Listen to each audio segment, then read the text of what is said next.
The Final Furlong podcast is proudly brought to you by Jeff Banks Bet. Join the excitement and sign up to Jeff Banks online now to get 10% off any net losses returned as cash after your first month of betting up to £500 at jeffbanks.bet.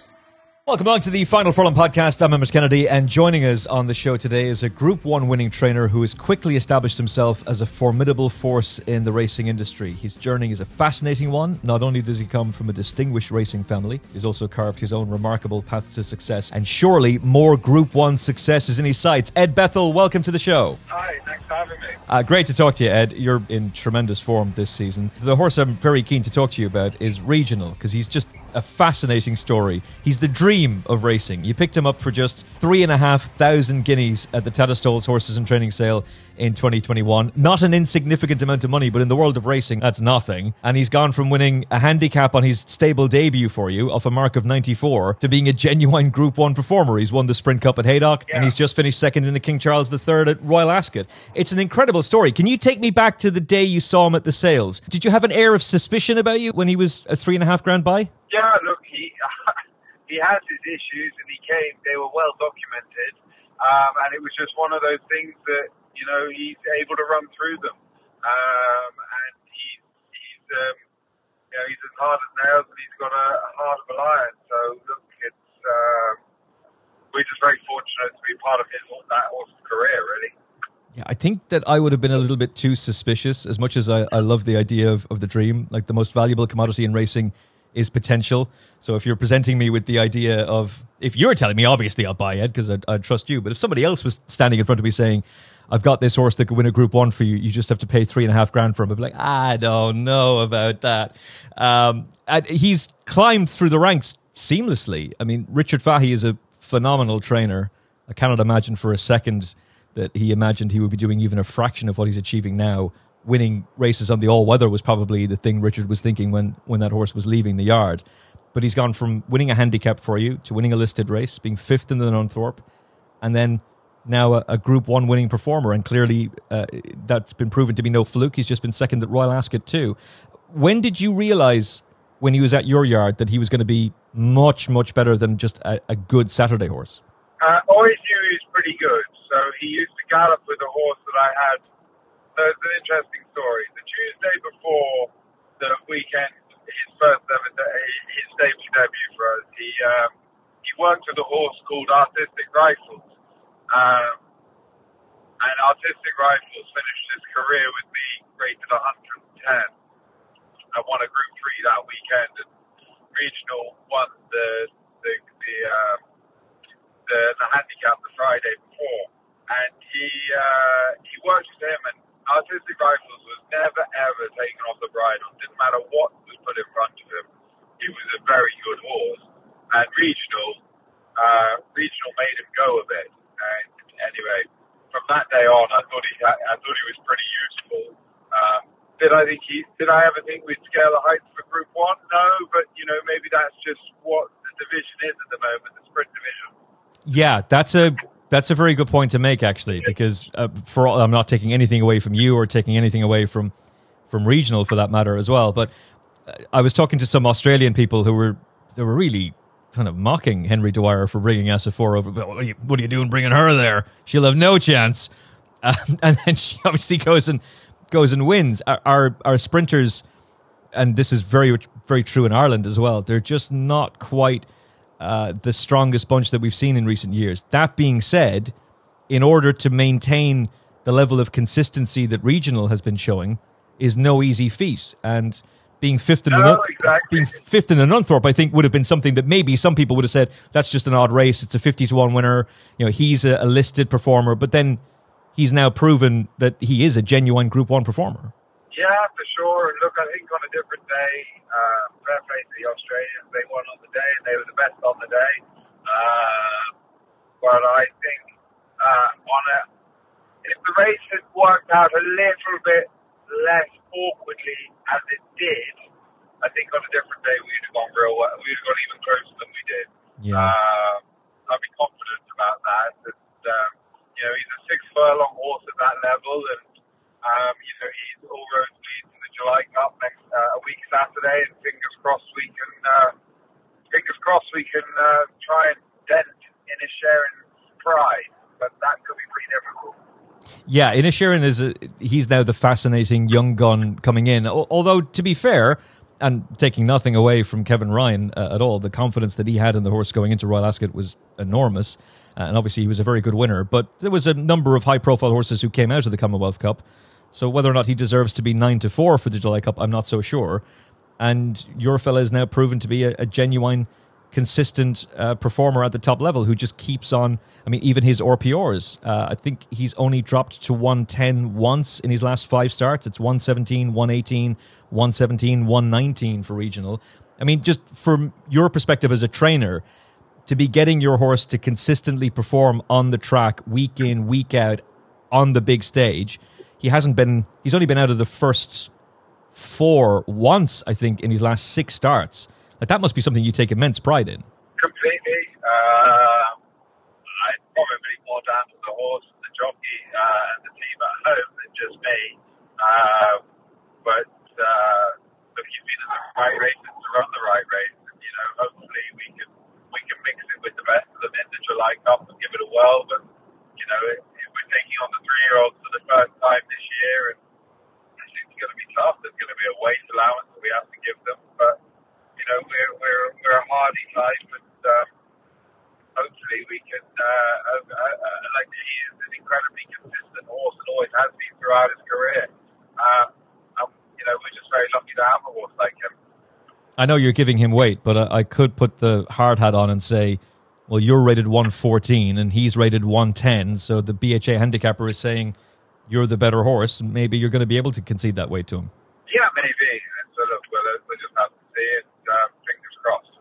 Just on the overall picture of the current sprint division, do you have any theory as to why it's not regional aside, obviously the greatest sprinter in training in the UK, aside from regional, why is it his rivals aren't quite up to the level of standard that we've seen in previous years?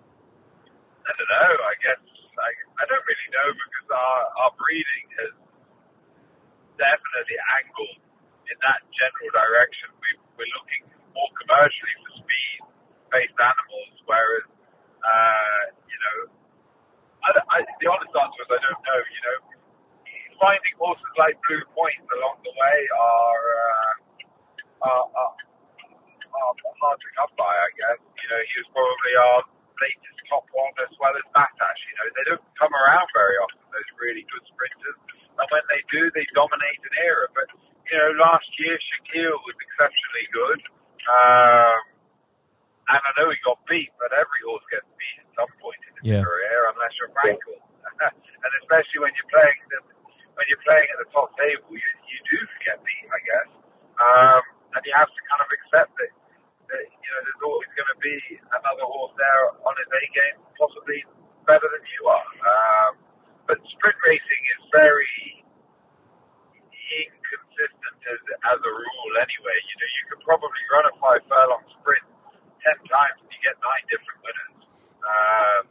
And I think that's something that I would be possibly why it doesn't look like there's a superstar in the making, I guess. I don't know. What do you think? No, I completely agree with you. It leads to 2 questions, actually. I think the first question I'd like to ask you is, I completely agree with you, by the way, that in the Group 1 5-furlong, 6-furlong races that essentially run those races 10 times, you will probably get 10 different results. But as a trainer, from the mentality of all of the work that you have to do that we don't see behind the scenes, all the logistical efforts, but the amount of training that you and your team have to do, the conversations that you're going to have with Callum Rodriguez about the tactics that you're going to pull off, and then the look in running on the day, even to be aware of the fact that, look, 1 in 10 we can win, but there are going to be days where this doesn't quite come off for us. Is that something you have an almost Zen-like mentality to, that you can just accept what will be? Or is there an element of frustration that, that pesky Oisin Murphy, he timed that run to perfection, and if he hadn't quite done that, we'd have won the King Charles III? Of course, there's always elements of frustration to anything that you do. And it was a frustrating day because we clearly had our horse on his A game that day, and had things worked out a little bit differently, we might have won, but they didn't. And we've got to take it on the chin and move forward. And we came second at a Group 1 at Royal Ascot. That's no mean feat, regardless of whether there's a good, a superstar sprinter or not. And I think you can be nothing but proud and delighted with what you've seen there. But yes, there is an element of frustration. Not every day you get a horse that's a single-figure price for a Group 1 at Royal Ascot, and we had that, and our opportunity went awry, but for no fault of anyone's. Yeah, it was just the way the race panned out, but it was certainly no one's fault. Exactly. And that is just racing, I'm afraid. And I think that as bettors, as people who are betting on racing, we might take it a little bit more to heart, actually, because it's harder on us. We've studied all the form, but we don't have any idea the amount of work that you have had to do and your fellow trainers in getting the horse to the track. And it's the same experience. It could be the same outcome, but a different experience for different reasons. The other thing that I thought was a somewhat interesting question, or at least an interesting talking point, is there's a conversation that we're going to have later on in the show about the Irish Derby potentially being reduced to 10 furlongs following the French model. And I think if you'd said that 10 years ago, you'd have just been, they probably would have thrown you out of Ireland, quite frankly, for suggesting such a shocking, how dare, the prestige and the history. But that race is in trouble. There's no question about it. And when there's such a demand for precocious speed and for Group 1 sprinting speed, that relying on Group 1 horses that were 1 mile, 10 furlongs in the idea of getting horses on the track that are going to be Group 1 sprinters or those 1 mile, 10 furlong types, that's obviously going to have an impact on the 1 mile 4 middle distance pedigrees and the horses that we get. And we're seeing that now. City of Troy, Ambiente Friendly and Los Angeles aside, I don't know who else you're looking at in terms of a 3-year-old that can have a serious impact next season as an older horse. So what do you make of the current situation of racing in both Britain and Ireland? And do you think it's something that needs to be fixed? I don't know. I think prize money is the one thing that needs to be fixed. And I think if prize money across the board was more, it was better, then we'd have a far bigger base of owners that would help the scenario. I am conscious that, the Irish Derby, it's not the race it used to be, for sure. And I don't really know why that is. I guess when you look at the race and you've got 4 runners from one trainer and the rest are all everyone else, that possibly is the reason why. I don't know. Maybe the big yards are so dominant. But I'm probably not well educated enough to tell you why things are like this. And it's probably a question that would require more tender handling than possibly what I might be able to give you the answer with. And you might be on here for a long time. Well, if one of the two of us, you're the pedigree, you've got the pedigree of a thoroughbred, and I don't quite have that pedigree. So if you're not educated enough on the subject, then I'm horribly exposed on the subject. For that matter, I think a lot of we're very lucky. We've had a rapid progression in the last 4 years, and we're slowly building a team of horses. But I think the big thing with all of these scenarios is prize money is a massive factor, and I think that is something that we need to address, because ultimately, like everyone says, and it is the same argument every time, or the same thing brought up every time. People want to buy that sharp, early, precocious 2-year-old because at least you know whether you're going to be any good or no good early on, and you don't have to pay the training fees for much longer. And the training fees are only going up. If you're wanting to buy that lovely middle distance horse, you're going to have to wait a year or so until after you bought it to find out whether you're any good or not, effectively. And you're not probably going to be earning enough prize money to retain that horse in training. If you're doing it in that sense, whereas in Australia or in America, it seems a very lucrative place to own a racehorse. And as I said, I'm not well educated enough to really say what we should or shouldn't do and why things are going the way they are. But these are scenarios that there are a lot of things that need to be addressed within horse racing, and I hope they will get addressed soon, because it is an amazing sport in Europe, and it's something that it can be done, and we've proved that it can be done. You can dine at the top table even with a cheaper horse. You can do things, and it's the only sport where you can go and get yourself involved with royalty or get yourself involved with better people. I don't know if that's kind of answering your question. It probably isn't, but it's something that I think there can be going abroad, and stopping selling horses going abroad. No, I think that's an excellent answer. What I think is somewhat worrying about it is this is a conversation we've been having for years on this show. Sam Hoskins would have been with us it was 4 years ago. It was 2020. And he was pointing out then the kind of offers that a trainer like you would be getting if you just trained a maiden winner. Never mind winning a listed race, a 1 mile maiden, a 7 furlong maiden in Ireland or in the UK, immediately there's a big 6-figure offer coming in from Hong Kong or Australia. And that leaves an owner with a big decision. You have a horse that could have immense potential, could be an absolute superstar, but you now have a very firm offer on the table. And that offer massively outweighs any prize money that you could hope to win that year. And I think that puts an enormous amount of pressure on owners in the UK. This is something that we've been talking about and has been talked about on TalkSport 2. And Lydia Hislop has been pointing this out for years, and yet nothing has been done to address it. And it just almost feels like those of us in the media who've been talking about this, and trainers like yourself who've been very vocal about it, we feel like we're banging our heads off the wall while racing's leadership does nothing. Yeah, but that's the problem. Racing, you've hit the nail on the head. Racing leadership is not. We haven't got a leader. Someone needs to step in and actually take the bull by the horse. But the difficult thing, I guess, for everybody is no one communicates.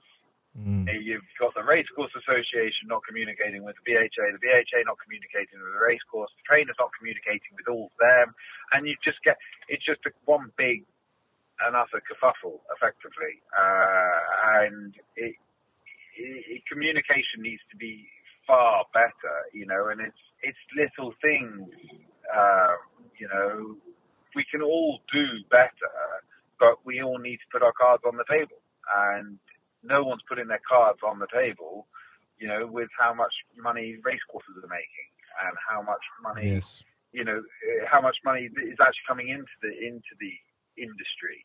And I'm at pains, I'm a young trainer, obviously only been going for 4 years, but, you want to be positive. You need a positive outlook. Otherwise, you will get bogged down in all of this dreary negativity about prize money. But until somebody gets people to start talking, nothing's going to happen and nothing's going to change.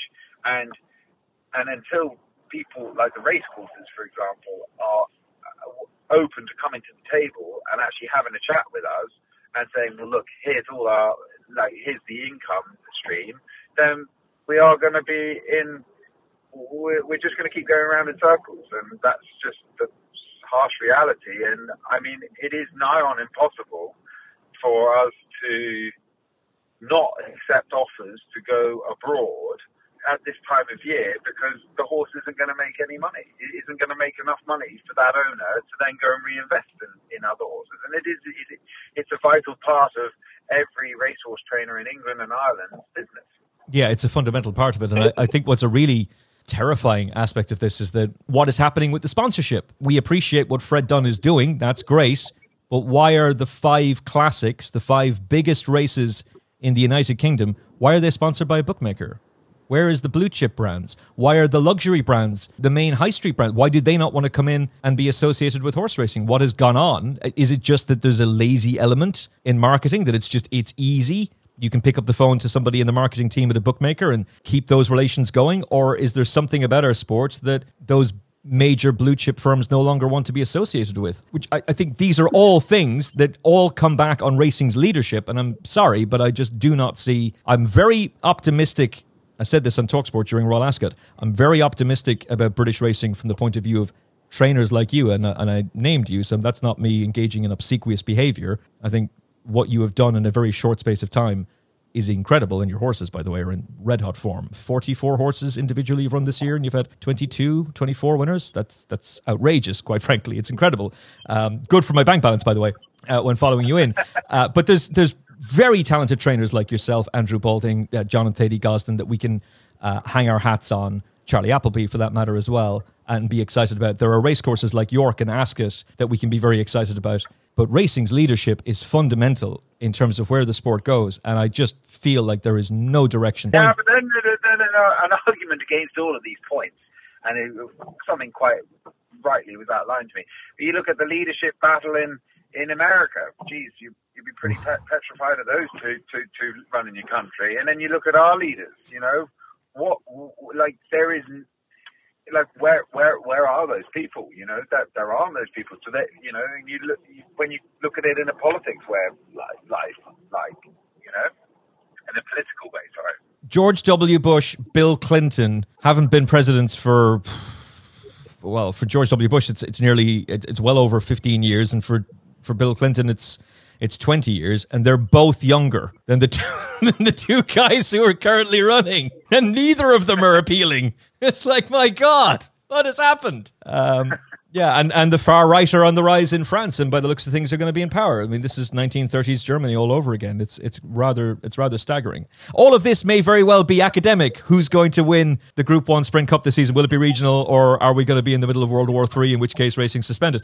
Who knows, Ed? Who knows? But hopefully things will turn around for the better in the world, and also in the world of racing. Before you go, I'm sure that you will be headed to the Tattersalls July Sale. Is the plan already in place to try and acquire Regional 2.0? Always looking for the next one. Of course, the problem is when you're going around checking a horse's confirmation, anybody who sees you is immediately going to go, hang on a second, that's Ed Bethell. He bought Regional for $3,500. We should bid on this horse.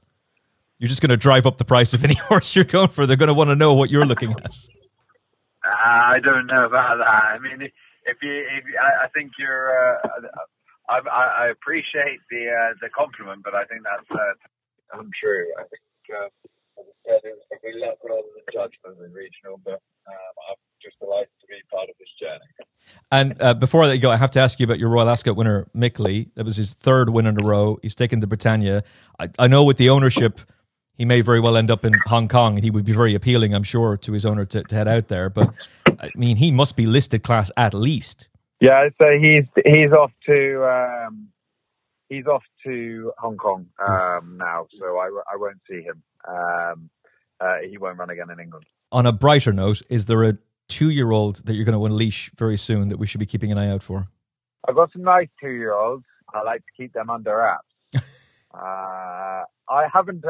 The nice one, that they're all very nice. I run a nice horse on Saturday called Call Out. Call Out. Yeah, at Carlisle. Okay. We're going to be keeping a close eye on Carlisle. Racing TV, Call Out, this Saturday. The Final Furlong Podcast Army will be following you in. Ed, thank you so much for joining us on the show. Best of luck at the Horses and Training Sale, and the very best of luck to you for the rest of the season as well. It's been fantastic so far. I'm sure it's going to continue to be more Group 1 successes on the way. Thanks so much for your help.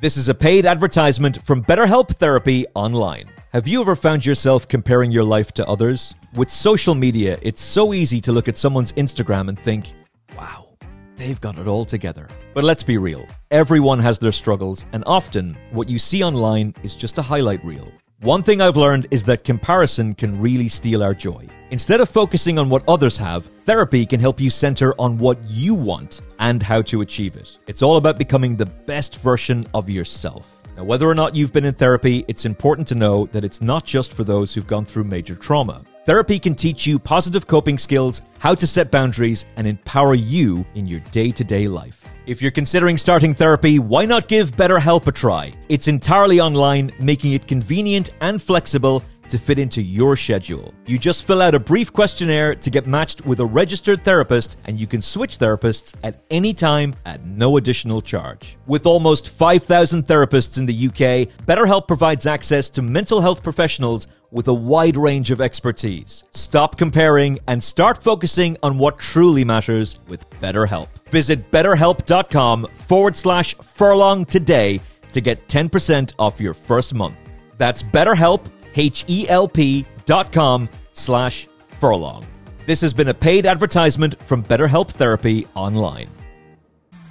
This episode of the Final Furlong podcast is only possible with your support, listening and watching, and with the support of our sponsors. So give me 60 seconds to tell you about Jeff Banks Bet. Betting on horse racing used to be very simple. It was us, the punter, versus them, the bookmakers, the old enemy. But today, betting with online bookmakers is zero fun. Online betting companies promise you the world, but if you have the nerve and the audacity to place a winning bet, they will make you jump through endless hoops just to access your cash. It is not fair and it's not fun. And betting is supposed to be fun. Jeff Banks is different. He's one of the most recognizable faces in British racing. He's got pitches at racecourses all across the United Kingdom. He is a true horse racing fan. And while Jeff very much promotes responsible betting, he is standing up and fighting back against these insane affordability checks. Affordability checks that will destroy the levy and kill British racing. Sign up to jeffbanks.bet right now. Use our promo code FFP500, and not only will you get access to a bookmaker who values your custom, who is a racing fan, but he'll give you best odds guaranteed on British and Irish racing, and he'll give you 10% cash back on net losses after your first month,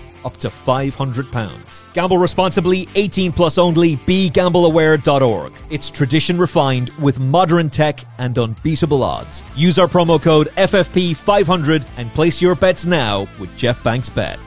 Now, after Ed Bethell had some phenomenal success at the Tattersalls July Sale in 2021, we want to focus the spotlight on this year's Tattersalls July Sale. Joining us is Jason Singh, the marketing manager for Tattersalls, to give us an insider's look into what to expect from this year's sale. Whether you're a seasoned buyer or you're just curious about the magic behind the auctions, hopefully we'll get some great insight from Jason. You're very welcome to the Final Furlong podcast. Thanks, Emmet. Great to be on. And great to get to talk to you, Jason. Can you give us a brief overview of the Tattersalls July Sale and why it's such a pivotal event in the horse racing calendar? I mean, it's I've been here 24 years, and it was part of the July Festival meeting at the racecourse back then. It was only numbered about 350 lots back then, and it's grown exponentially since then. I think there's 917 lots catalogued this year, and becoming more and more important in terms of sourcing horses, both horses in training and breeding stock.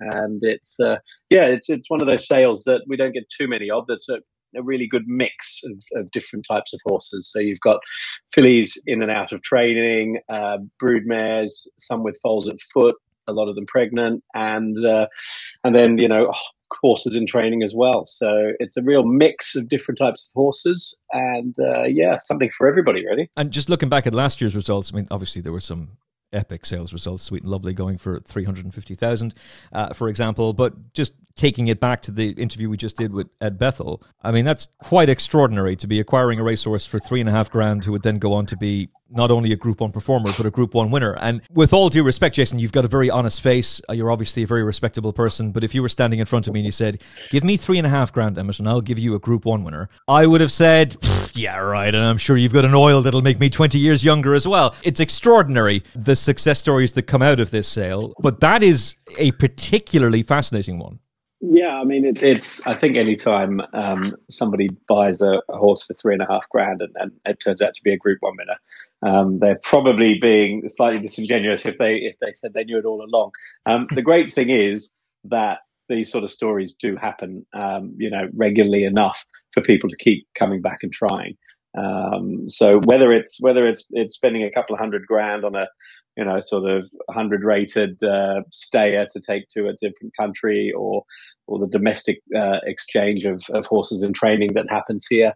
I mean, it's whichever sector whichever sale it's in amongst our horses in training sale over the year. We've obviously got the horses in training at the back end of the season, the July sale, the February sale, and also I guess there's horses in training in the December sale. Those sales are incredibly competitive. We get buyers from 30 to 40 different countries descend on Newmarket and Park paddocks to try and access those horses in training. And, it happens every year because, those horses go to different parts of the world. A lot of them stay domestically and people have success with them. That is what keeps people coming back, I guess. And different sale, but same company. The Tattersalls Autumn Horses and Training Sale. I had the pleasure of talking to Daniel and Claire Kubler last year, two wonderful people, and clearly approaching racing from a different perspective, a very modern perspective with old school techniques mixed in as well. But they acquired Astro King for 36,000, which is not an insignificant amount of money, but in the scope of things in horse racing, that's just a drop in the ocean. And that horse ends up being priceless. He wins the Cesarewitch. He's taken them to Bahrain. He's taken them to Saudi Arabia. He's going to be a solid performer in group races this season as well. Like it's quite remarkable. Like the value is there if you have the vision, and I suppose if you have the financial backing to go and do it as well. But you can be creative. Buying a horse for that amount of money that can then take you around the world it's extraordinary.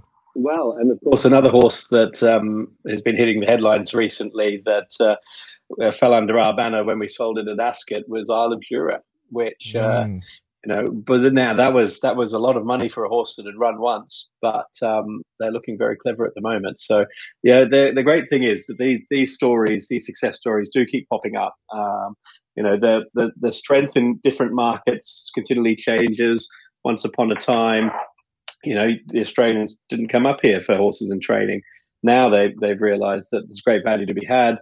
They dominate, certainly not just they're sort of very strong across all levels of the market in the horses and training sales. And you've got the Middle Eastern markets, you've Bahrain's now, the Saudi Arabia, all of those Middle Eastern countries that don't have sort of any sort of depth of breeding program going on need to source their horses from somewhere. The Americans, Hong Kong. I mean, it's a great. If you've been along to any of our horses in training sales, it is a great United Nations of people. So it's always entertaining, and and it's not just horses in training. Of course, it's the one of the new markets that's sort of come out in the last few years from especially the July sale.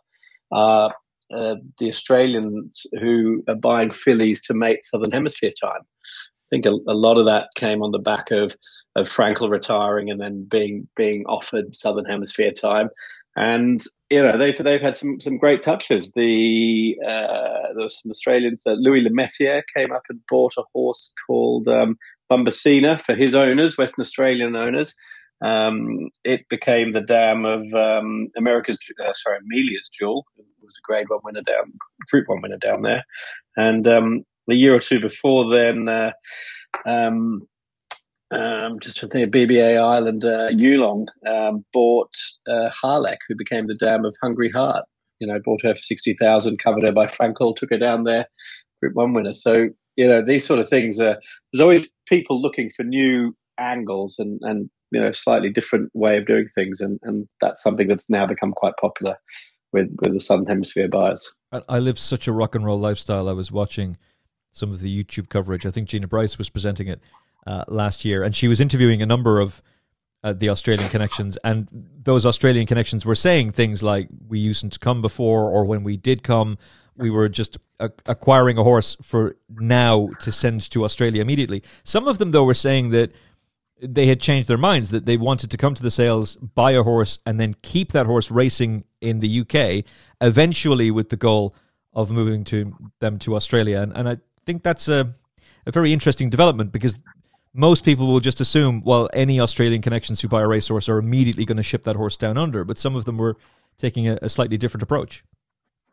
Yeah, we've noticed it in our yearling sales, even with Australians buying yearlings to export relatively soon to the Southern Hemisphere, but others buying horses to leave in training up here and then if they're of a suitable quality, to then ship them down to Australia later on.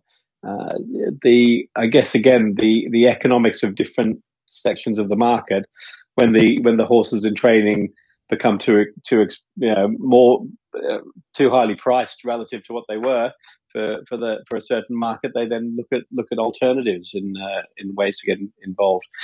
Chris Waller has had quite a few horses in training up here, as well as being a patron of our horses in training sales. He's also had several yearlings in training here before shipping them down under, with James Ferguson. So, even people as successful as him are looking at alternatives to the norm. And it almost seems counterintuitive, because obviously Southern Hemisphere horses are older than ours, so their 3-year-olds run as 4-year-olds here. Therefore, you wouldn't be looking at buying a horse from the Northern Hemisphere as a young horse to race in Australia. But yet that is what they're doing. And all that can do is speak to the strength of British and Irish bloodstock. While there was even a bit of doom talk between Ed Bethell and myself earlier on this show. While there are certainly things to be very worried about in British and Irish racing, there are also things to be optimistic about. And the fact that international buyers are so keen to buy British and Irish stock coming through the Tattersalls ring, that has to be something where there has to be cause for optimism there. Yeah, I think we we're in a period where I think our stallion population, or certainly the quality of stallion right at the top end is as good as it's been for a very long time. And I'm sure that the Australian marketplace have noticed that they don't have access to a lot of those stallions. So, getting a filly covered Southern Hemisphere time might be the only way they've done that. They've done that with Frankel, they've done that with Kingman, they've done it with Siuni. Those stallions are never going to shuttle down to Australia. And it's become such a massive part of the sort of international bloodstock market, Australia now, operating at all levels. There's nothing like prize money to drive people to look at different ways to do things. And that, to sort of tie in the sort of doom and gloom of what we've got, we've seen what happens in a market like Australia's, where state governments get behind their respective industries. They support it with, additional prize money and incentives, and, the size of their market has trebled in sort of 10 or 12 years. So it would be nice to think that the governments here would just have a little bit more of a sort of positive view on all the positive things that not only our industry brings, but also the potential for growth with a relatively small amount of money, really. Yeah, you would like to think that there would be a little bit more of that in at least in Britain. I mean, obviously there's huge support in Ireland, but for every the most recent figures I saw, for every €1 the Irish government puts into Irish racing, they get €13 back. So it's a good investment and very beneficial. You would like to think that something similar would be done in the UK. It just seems as though there's a reluctance to fully understand the opportunity that is there for the British government. Yeah, I think. I mean, we all. There's, as we all know, this is not a simple solution with one answer. But it's from where I look, and I'm a racehorse owner as well as being working for a sales company, and I don't think government. I think there's still that sort of view that maybe it's a rich man's sport, and I run syndicates, and there are not too many rich people in our syndicate, and anything that people get, they tend to reinvest, and so it's I think it's something that definitely could offer a lot more feed sort of return than governments realise. It seems that if you're a big factory with a few thousand workers, then they'll throw any amount of money at you to try and make sure things continue. But if you're an industry with tens of thousands, it somehow seems to miss out on the same opportunities. And so, as a man with a foot in both worlds, as one of the main people at Tattersalls, but also as a syndicate owner, are you noticing more and more syndicates getting involved in the ownership game through buying horses directly through Tattersalls? I just anecdotally, I'd struggle to. I couldn't be 100% sure. I mean, I think syndicates. One of the things that people have always said, "Oh, Australia's got a great sort of way of doing things with all the syndicates, and that Britain could have more." I think there are lots of syndicates in Britain that are hugely successful. You look at Nick Bradley, you look at Midland Park. At the other end of the spectrum, your High Clears. There's plenty of different opportunities for people to get involved in syndicates. And then even your more your racing clubs like Elite, there's more than a few of those as well. So I do think there's probably quite a lot for everybody. I think maybe the difference is in the Northern Hemisphere. There are probably more people who are happy to race horses just by themselves, whereas you don't get quite as much of that in the Southern Hemisphere as you do here. But I think there is a relatively good owner base up here, and I think that is positive. There's a real enthusiasm to race horses in Britain. It's one of the few countries in the world where it's kind of part of the psyche of the nation. So it is. But if your return is too poor and tough times turn up, which we're a little bit tougher times at the moment, then unfortunately it's one of the things that go. So I think I know it's an easy thing to beat the bookmakers over the head with. I think we all need a sort of a fair and equal return, and I think that's mainly the difference at the moment. Is just the amount being returned to owners is probably just not quite enough relative to other countries, and that's probably just what needs to change. Well, that's exactly the sentiment that Ed Bethell was just expressing, that we really need to do something about the prize money situation. The problem is this is a conversation we've been having on this very show for years, literally. Sam Hoskins was pointing this out back in 2020. 4 years later, nothing's done. And to be honest about it, we've been talking about this since 2017 on the Final Furlong as well. It's one of those things that needs to be addressed, but unfortunately, it appears as though racing's leadership is either out of ideas as to how to do it or reluctant to implement the changes that are needed. In terms of there's a diverse range of drafts. Jim Bolger has a huge offering. Godolphin have got a huge offering as well. Sir Michael Stead, Ed Dunlop. There's a number of very established yards that are going to be having plenty of opportunities for people to offer. But is there anything that is really standing out to you in particular, or types of horses that buyers can generally be on the lookout for this year? If I split it up into a couple of different categories, the exciting broodmare that's on offer is a mare called Hope Diamond, who is a half sister to Dame Dream. She is. Let me just get her pedigree up for.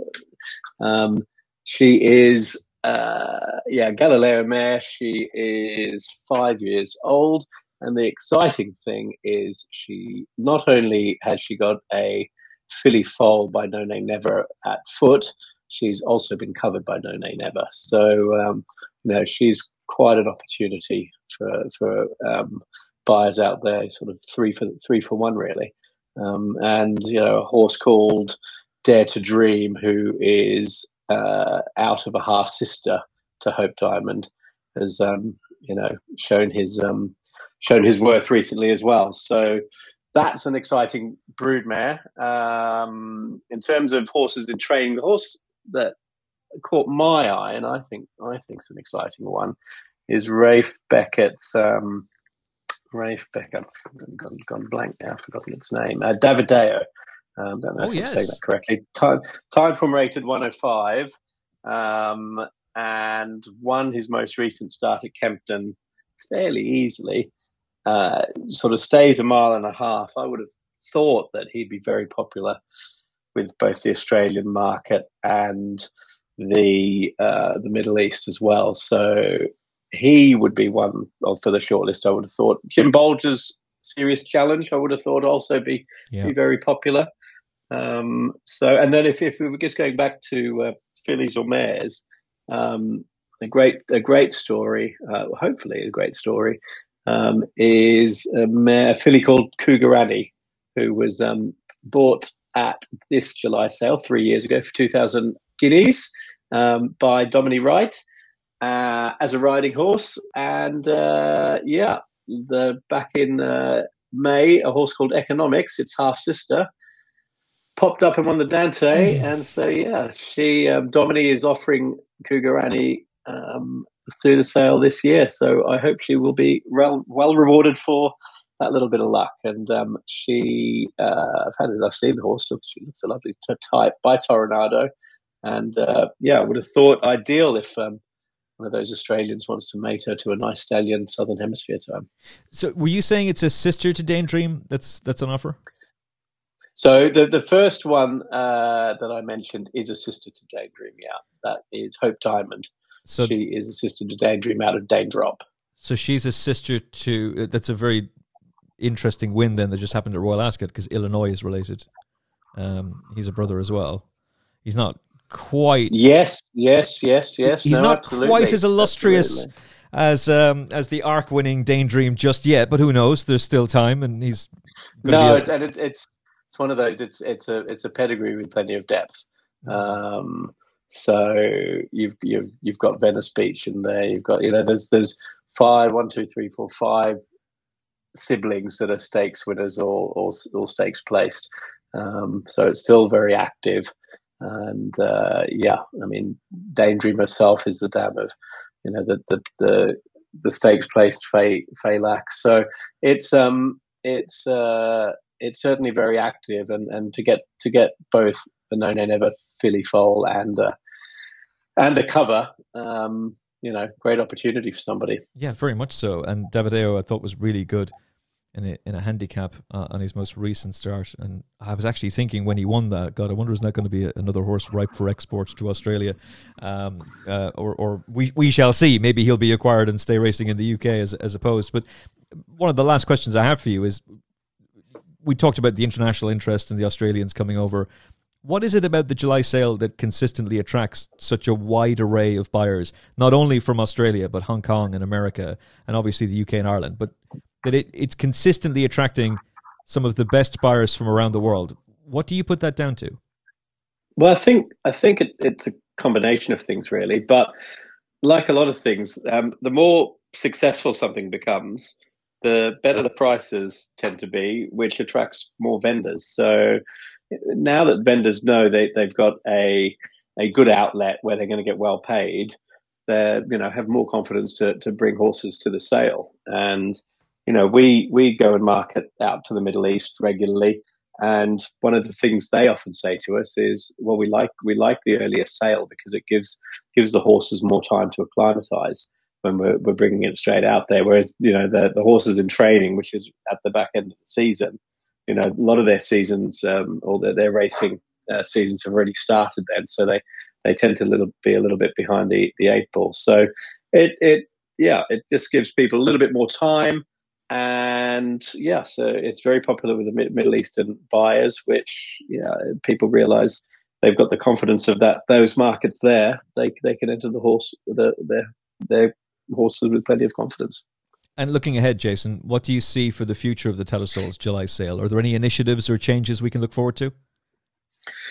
No, I mean, one of the changes we made this year is we've moved the sale one day further away from the race meeting. We previously, I think if we go back more than 10 years, we've actually had I think three days of selling all around the July race meeting at Newmarket, which makes for quite long days. So last year we put we had a day in advance of the meeting. It went really well, and we've got 2 full days of selling before the July meeting happens this year, with the Thursday being split around racing, which, everybody loves being able to do the two. It's just, great for the salespeople to be able to just go and enjoy the racing without having to worry about getting back to the sale as much as they have in the past. Jason, absolute pleasure talking to you on the Final Furlong podcast. Please God, we'll do it again over the summer, but the best of luck to you for the July sale. Great, Emmet. Really enjoyed it. And thanks very much. And thank you for listening to this episode of the Final Furlong podcast. I really hope you've enjoyed it. If you did, I've got a favor to ask of you, and it actually benefits you as well, because I'm going to take a wild guess and say that you are somewhat disillusioned with the world of betting because of your bookmaker's behavior towards you. They don't respect you. They don't even like you. They'll let you bet as much as you want on casinos. You'll even listen to a podcast and hear promos now being run for Paddy's Casino. Line your punter's pockets at Paddy's Casino. That kind of nonsense. Meanwhile, you're trying to place a bet on the sport you love, horse racing, which you dedicate hours of research to. And then when you try to place a bet, you realize all the incentives that your bookmaker was giving you are gone. Best odds guaranteed, yeah, it's gone. All the bonus payouts they were giving you, they're gone. If you're capable of beating the SP, you've been subjected to an affordability check. And if you've passed that affordability check, and you've now had the audacity, the nerve, the gall to place a winning bet, how dare you bet and win with a bookmaker? Who do you think you are? They've subjected you to further affordability checks in order to get your money, haven't they? Well, why not try Jeff Banks?